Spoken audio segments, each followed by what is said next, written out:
Hey everybody, this is Eric for Planting Seeds for Life, and I just wanted to show you one kind of neat trick that you can do with boiling water.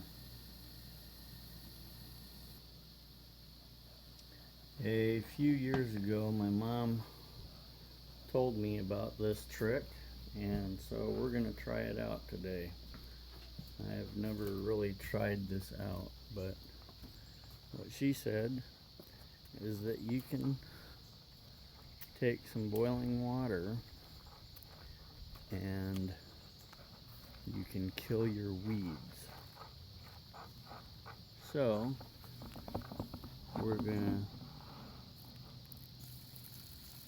pour this in this one spot here,